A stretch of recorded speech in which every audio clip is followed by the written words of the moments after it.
Amigos, un capítulo más de Cuéntame tu historia y hoy me encuentro con una gran persona. Ella es de la ciudad de Monterrey, pero fundó algo muy importante en nuestra ciudad, en la ciudad de Cancún, ayudando a muchas familias. Ella es Raquel López de los Reyes. ¿Cómo está, Raquel? Muy bien, gracias y feliz de que estén aquí. Bueno, Raquel es presidenta de SEA. ¿A qué se dedica SEA aquí en Cancún? Claro, también en Monterrey. ¿Qué hace SEA en Cancún? SEA en Cancún. SEA empezó en Monterrey hace más de 30 años y vimos la necesidad de poner o de extender nuestros servicios a otras partes de la República. En el 2016 nos vinimos aquí a Cancún y en el 2020 estamos en Puerto Vallarta y tenemos un SEA en línea que también abarca muchísima gente. Pero ¿qué hace SEA o qué es SEA? SEA significa Centro de Enseñanza y Aprendizaje Activo. Este es un juego de palabras muy piagetano basado en todo lo que es el constructivismo, pero ¿por qué enseñanza y por qué aprendizaje? Enseñanza es porque enseñamos y aprendizaje porque los chicos que vienen aquí aprenden, pero también ellos nos enseñan y nosotros aprendemos. Entonces, es un dar y recibir y de hecho nuestro logo son dos manitas que de repente, bueno, en ocasiones su mano está arriba dando, pero también está recibiendo. Ellos tienen muchísimo para darnos. ¿Qué hace el SEA aquí en Cancún? Proveemos servicios profesionales terapéuticos a las personas con síndrome de Down y discapacidad intelectual desde antes de nacer, y voy a explicar por qué. A través de la fundación tenemos el programa de detección prenatal, que es cuando están embarazados los papás, hay pruebas específicas que detecta que su bebé viene con síndrome de Down. Desde ahí abarcamos, abrazamos, trabajamos con ellos, duelo y todo eso. Nace el bebé e inmediatamente el centro de referencia de la Fundación MEC 21 es SEA. Entonces estos niños que se abordan, que se reciben, que se atienden, se envían o se canalizan aquí al SEA para que empiecen a recibir sus terapias y su guía, que va a ser así como que permanente y de toda la vida. Entonces en el centro damos las terapias o todos los servicios de especialidades que ellos ocupan. Lo que pretendemos es que ellos en un futuro tengan una vida autónoma, independiente y muy digna, pero para eso se necesita una serie de terapias. Estos chicos, está comprobadísimo, todas las necesidades que ellos tienen como ser humano con síndrome de Down, y pues básicamente empezamos en la estimulación temprana, desde 0 meses o de recién nacidos, y nos vamos caminando con ellos las distintas etapas, ¿no? Entonces empiezan las terapias, pero también abarcamos no solamente la parte terapéutica de ellos como individuos, sino que también abarcamos, por ejemplo, en la etapa escolar, trabajamos muy de la mano con la escuela para que sepan las escuelas cómo se debe de dar o de hacer la inclusión educativa o la inclusión escolar con ellos, que tienen todo el derecho de esto. Porque hay una metodología. Por supuesto, hay una manera de hacerse bien. No solamente es insertar al niño en la escuela. Eso no es garantía absolutamente de nada. Es garantía del bullying y es garantía de exclusión, que justamente no se pretende. Pero también nos acompañamos a la familia, acompañamos a los abuelos en su duelo, acompañamos a los padres en su duelo, acompañamos a los hermanos en que no entiendo por qué mi hermanito, mi hermanita sí, etcétera. Acompañamos a la escuela, les capacitamos, les decimos por dónde, cómo, etcétera. Y acompañamos al chico en el desarrollo de ellos mismos. Por ejemplo, la parte socioafectiva, pues van creciendo, llegan adolescentes, llegan a jóvenes, pues tienen esas necesidades socioafectivas, los acompañamos, los enseñamos, los instruimos. Y posteriormente llega a la etapa adulta, que es donde tienen que trabajar, pues los asistimos, en este caso les estamos dando la oportunidad de trabajar en esta preciosa empresa que es MECAP, que es Abrazo de Miel en maya, que también me encanta, que se fusiona con lo de MEC. Claro. Y ellos están hoy por hoy haciendo el envasado de esta rica miel para la venta y los seguimos acompañando hasta donde la vida nos permita, ¿no? Pero es un centro que acompaña, que guía, que enseña, que instruye en toda la formación que el ser humano necesita tener, insisto, para que ellos lleguen a tener una vida digna, una vida plena como la nuestra. A diferencia de años anteriores, décadas anteriores, que lo que se pretendía es que ellos fueran felices, punto. Yo le preguntaba a una mamá, ¿qué es lo que tú quieres para tu hijo que sea feliz? Pero puede ser feliz frente a la televisión, con una bolsa de papitas y con un refresco al lado. Eso les da felicidad también. O puede ser feliz escuchando videos y música todos los días y todo el día en casa. Pero eso no es una vida digna. Eso es una felicidad un tanto subjetiva, ¿no? Disfrazada, muy minúscula. No, queremos que ellos tengan una vida productiva, próspera, y por ende son felices haciendo esto, ¿no? Entonces, nuestro principal objetivo no es que sean felices como tal, desde el punto de vista hedonista, donde pues solamente mi felicidad egoísta, es ok, quieres ser feliz, pero fíjate, para ser feliz tú tienes que llegar a ser independiente, autónomo, servir al otro, trabajar, etcétera. O sea, a lo que vinimos la mayoría o todos los seres humanos de este mundo, ¿no? Y de esta manera se van conformando los programas que tenemos para los chicos.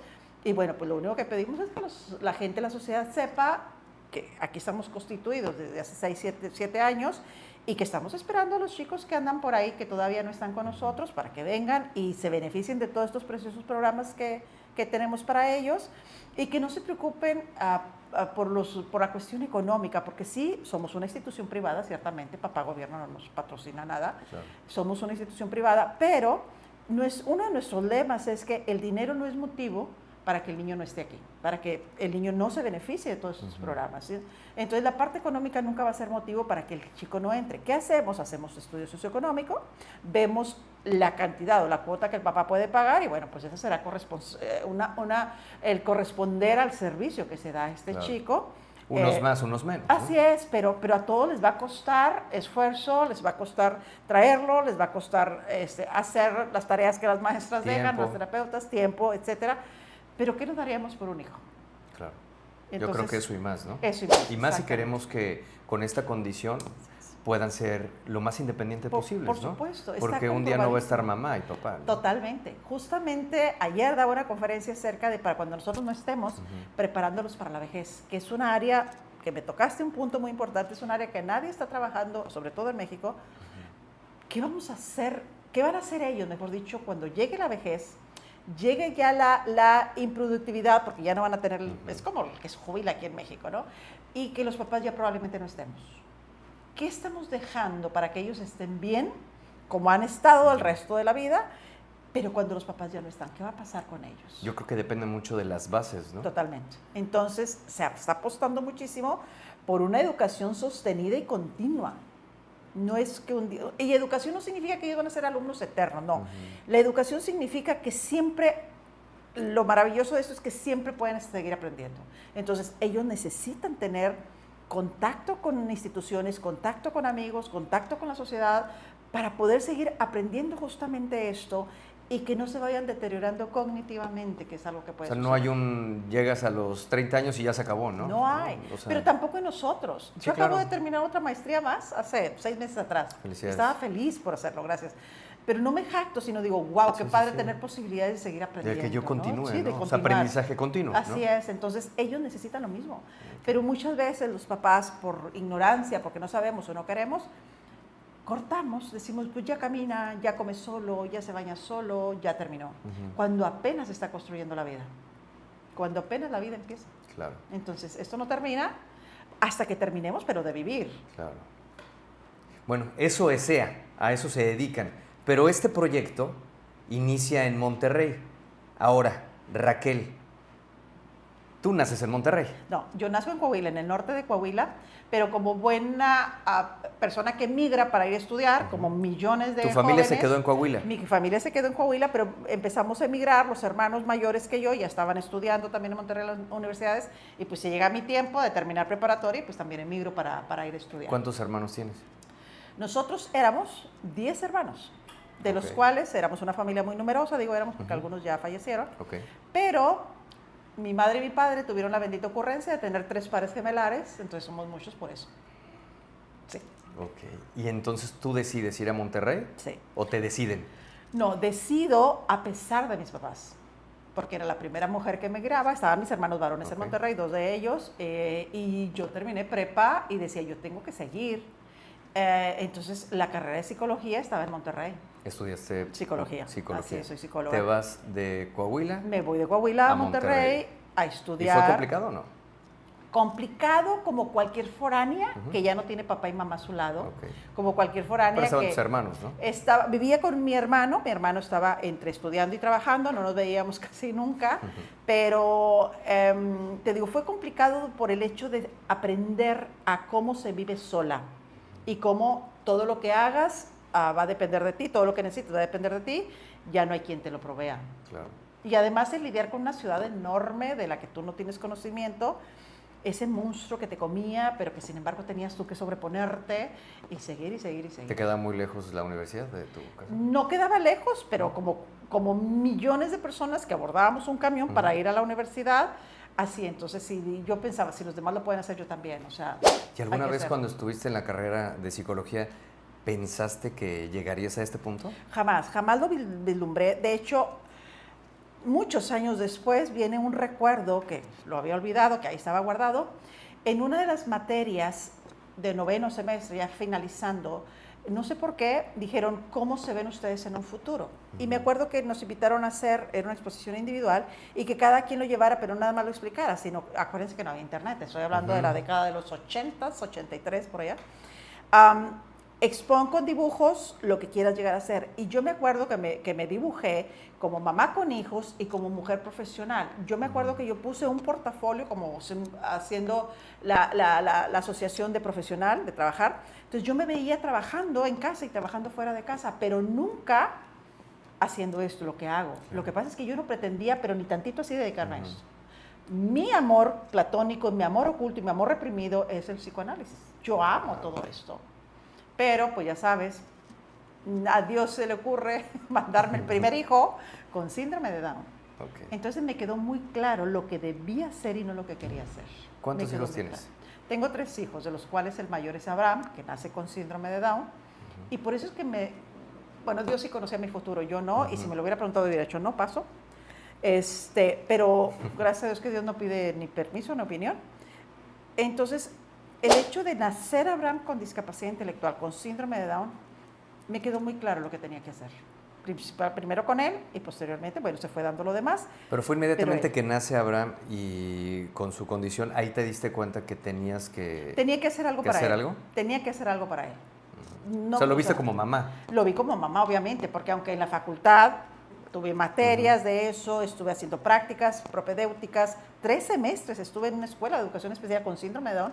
Yo simplemente lo vi como voy a cumplir, porque mi sueño era Viena y Argentina mínimo para el psicoanálisis. Okay. Ese era mi sueño. ¿Qué era lo que te apasionaba? Pero me apasiona, de hecho me apasiona, y hasta todavía años anteriores yo siempre tuve un paciente que no tenía nada que ver con la discapacidad, porque me gusta mucho la parte del análisis o de la parte de la consultoría psicológica simplemente, aunque no sea psicoanálisis. Okay.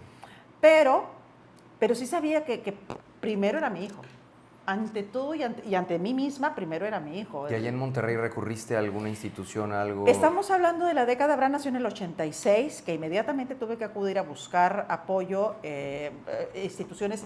El hecho de yo no desear, aún y cuando estuve trabajando, haciendo mis prácticas 3 semestres, no, eso no me dio a mí el deseo, la necesidad de buscar qué instituciones hay para trabajar con este tipo de chicos. Okay. No sabía. Entonces nace Abraham y dije, tengo que buscar qué instituciones dan servicio para esto, porque mi formación era como psicóloga, no como maestra de educación especial. Entonces sabía que había muchas carencias de información, y lo que sí sabía y tenía muy claro que no la quería regar, como decimos en el norte, no la quería echar a perder, quería hacer las cosas bien, porque sabía que dependía la vida de ese niño que pesaba 2 kilos, sabía que dependía absolutamente de lo que nosotros hiciéramos. Entonces decía, tenemos que hacerlo y tenemos que hacerlo bien a la primera. Entonces surgió un hambre por saber, que no se ha terminado, no se ha ido, ¿no? De conocimiento al respecto. Y era un hambre por saber, y empecé a buscar bibliografía fatal alguna que encontré, muchas mentiras o muchos mitos. En ese año, México, ¿cómo estaba en cuanto a conocimiento sobre la condición? En ese año estábamos, pero menos que pañales. En ese año, en los mediados de los 80, en algunos lugares estaba emergiendo la educación especial. Estaba siendo incipiente, ¿no? Apenas, muy, muy apenas.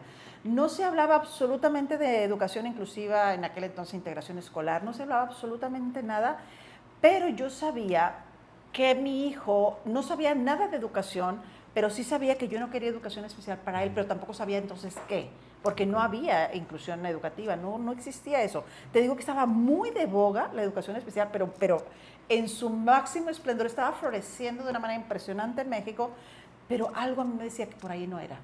Esta parte del sentido común de la mamá, y decía, bueno, no, pero entonces, ¿qué va a hacer para él? Si no quiero educación especial, entonces, ¿qué? Porque obviamente que la educación regular, pero ni siquiera se pensaba en esa posibilidad. Y también era, ¿podrá aprender?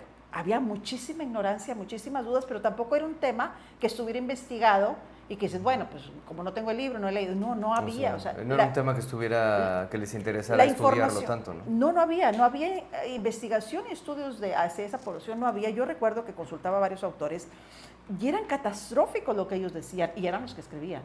Era, estos chicos no van a poder hacer esto, estos chicos no, estos chicos mueren a los próximos 5 años. O sea, eran puras limitantes, ¿no? Y cosas negativas. Totalmente. Oye, Raquel, y cuando tienes a Abraham, ¿hubo un momento en el cual a ti como mamá y como una persona joven sentiste, no voy a poder, o sea, esto... O a lo mejor tu manera de ser no te lleva a yo creo que pensar tiene eso? mucho que ver en la manera en que soy para decir, no voy a poder, pero lo que sí te puedo decir es que no me agradó ni tantito el tener un hijo con esa característica. Me encantó mi hijo, pero la característica que él traía absolutamente no. Porque de eso no se puede engañar, ¿no? No, claro. Y el síndrome de Down, bendita discapacidad que se nota al momento de nacer o antes de nacer. Te digo, ahorita el diagnóstico prenatal. Antes no sabía. Pero por supuesto que no. Por supuesto que no. O sea, pero el hecho de saber como yo sí había estudiado, yo sí sabía lo que significaba la discapacidad intelectual, no me agradó ni tantito el panorama. Entonces era, pues obviamente que este pelea con Dios, ¿por qué a mí? ¿Por qué me lo mandaste así? Y empieza el duelo, empieza Por eso hace rato me mencionabas, cuando platicamos acerca del duelo, yo decía, pues a veces yo me imagino el duelo cuando alguien muere, ¿no? Bueno, cuando pierdes a una persona. Y es muy similar, Alex. El duelo cuando tienes un hijo con esas características es muy similar a cuando alguien muere. De hecho, hay muchísimas cosas en común. ¿Por qué? Porque muere tu hijo ideal ya entendí. Para darle paso al hijo real. Y el hijo real así como que, pues todos mis sueños, todas mis concepciones, todas mis esperanzas, todo lo que yo había construido como familia, era totalmente lejano a la discapacidad. Entonces tiene que morir todo aquello, por eso te duele tanto. A lo que habías escrito, ¿no? Todo, absolutamente, todo. Entonces, o dibujado. Sí, claro, te duele todo, te duele muchísimo eso y además sientes que fallaste como mujer, como madre, como esposa. ¿Qué hice mal? Claro, vienen todos estos pensamientos. O yo estoy mal, o sea, fue mi culpa, ¿no? Algo de mi cuerpo, ¿no? ¿Qué hice o qué está mal funcionando para haber gestado así, ¿no? ¿Y por qué? Porque tienes tanta ignorancia, pero es que nadie te va a decir, a ver, antes de embarazarte lees sobre autismo, lees sobre síndrome.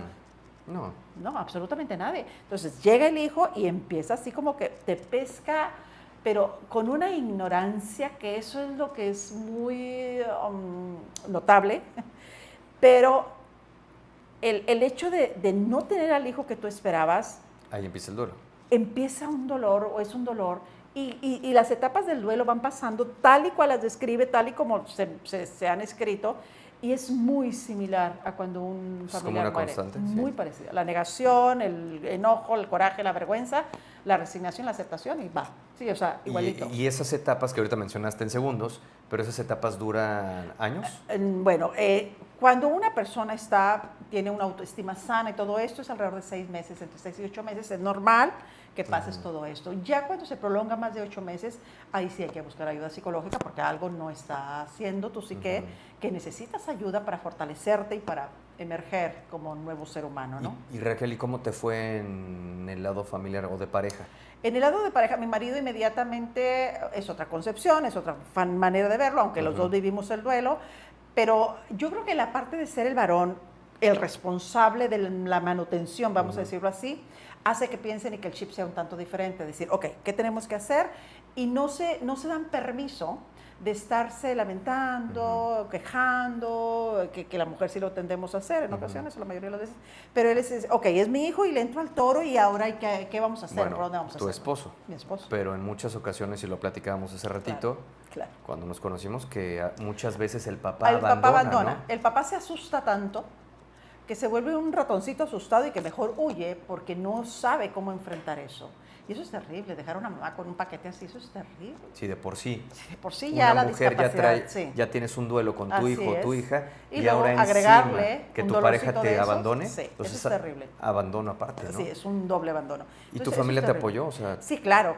También, insisto, tiene mucho que ver, y yo creo que Dios lo planeó bastante bien. De estos 10 hermanos que te mencionaba que somos, yo soy justamente una de las del medio. Y mamá yo tengo un lazo con ella muy, muy, muy especial. Y de parte de mis suegros, cuando se les informa, ellos en su ignorancia y en su edad muy avanzada, que eran más jóvenes que ahora de lo que yo soy, lo tomaron con resignación y aceptación porque era el hijo de mi hijo, ¿no? Entonces dijeron, no, no te preocupes, pero nosotros lo vamos a querer, etcétera, etcétera. Y mi papá, me acuerdo perfectamente, mi papá era un señor que se dedicaba a la agricultura y que admiro muchísimo su sabiduría. Me dijo mi papá cuando le estábamos dando, trataba yo de hacerlo en unas palabras muy simples, y me dice mi papá, mija, pues no entiendo mucho, pero resuella. Sabía lo que significaba para mi papá resuella, que si estaba respirando, que eso significa que si se va a morir. Y le dije, sí, papá, sí resuella. Con eso hay. O sea, él se dedicaba a la agricultura y a la ganadería, bueno, tenía vacas y todo esto. Entonces, un animal que no iba a vivir, pues ellos lo sacrifican para que no perder ni tiempo, ni dinero, ni nada, ni el sufrimiento del animal. Y eran los animales que respiraban con dificultad o que no respiraban, que nacían con hipoxia. Vamos. Entonces mi papá lo traslada a eso y me dice, resuella. Sí, papá, sí resuella. Esa es una pregunta, ¿no? O sea, va a vivir, es lo único que él dijo, pero no me lo dijo así. Y así dijo, ok, con eso hay. Y siempre lo vio como un nieto más. Nunca vi que hiciera diferencia con Abraham. Y mi mamá no, mi mamá lo dice, bueno, hija, yo aquí estoy para ti, pero, ay Dios, ¿qué habré hecho yo para que... Empieza parte de... Sí, la culpa de la abuela... ¿Qué habré yo hecho para que mi hija pague algo? Entonces ahí sí detuve a mi mamá y le dije, alto mamá, esto no es ningún castigo. Exacto. Esto no es ningún castigo, es un hijo más que nace con esta situación, estamos trabajando para que se dé, pero no te preocupes, o sea, no es castigo ni tuyo ni mío. Eso lo tenía muy claro, que Dios no nos iba a castigar de esta manera porque Dios lo formó. Eso me quedó bien claro. Entonces... teníamos por ambos lados, te digo, tuvimos muchísimo apoyo, pero la reacción de los 4 abuelos fue muy distinta y tenía mucho que ver con sus formaciones, sus concepciones de la discapacidad. ¿Y cambió tu manera de ser con las personas o no? ¿O Raquel siempre fue Raquel antes y después? Fíjate que no. Es de veras que yo no conozco una persona que le haya nacido un hijo con esta condición o con otra y que vuelvas a ser la misma. Tienes que ser infinitamente mejor. Cambio, ¿no? Okay. Tienes que ser infinitamente mejor. Si esta lección no te cambia la vida, híjole, entonces yo no sé qué te pueda cambiar. ¿No? Porque yo pude ver casi gráficamente cómo las escalas de valores se reajustaron y algunas se eliminaron. Okay. ¿Por qué? Porque antes pensabas en que mis hijos, la filosofía, digo, la idea que tenían, mis hijos tienen que ser así, tienen que brillar y tienen que, porque pues yo me lo merezco, ¿no? Entonces además para eso los voy a educar. Que sean mejores que yo. Claro, por supuesto. Pero cuando te nace un hijo con esas condiciones, ¿cómo va a lucir y cómo va a brillar? ¿Cómo va a ser el de cuadro de honor? ¿Cómo va a ser el de la escolta? ¿Cómo va a ser el ingeniero, el arquitecto, el doctor que tú esperas? ¿Cómo? Pero son las expectativas o la idea que nos crean, ¿no? Sí, y que es válido también tenerlas, o sea, no es que estuviera mal. No está mal. Pero el hecho de tener un hijo así te tienes que replantear y entonces sí sabes que tú no eres la importante. La escala de valores cambia. Tú no eres lo importante son ellos. El importante es él en este caso. Y ahora dejo mis sueños a un lado y me dedico a esto porque eso es lo que se necesita. Ya no, lo importante ya no soy yo. Entonces, pues empieza a caerse el egoísmo, empieza a caerse la vanidad, empieza a caerse, va a dejar muy lejos el ser primero yo, empieza a dejar muy lejos el que, ay, es que no me voltearon a ver. Y esas cosas ya no importan. El que ya no tengo señora que me ayuda, no sabes, las pláticas que me escucho por ahí es que, ay, se me fue la señora, ya la bolsa, ya el carro, el modelo. Eso deja de ser tan sin importancia. Y lo importante es, oye, está marchando, está caminando, está arrastrándose, ya habló, ya le salió el diente, ya está aprendiendo a leer. Y empiezas a volcar tu vida dirigida para dirigir a tus hijos y creo que esa es la mejor empresa que podemos tener la familia. No me cabe la menor duda. Pues es el pilar, ¿no?, de la sociedad y que se está perdiendo. Sí. ¡Somos SEA!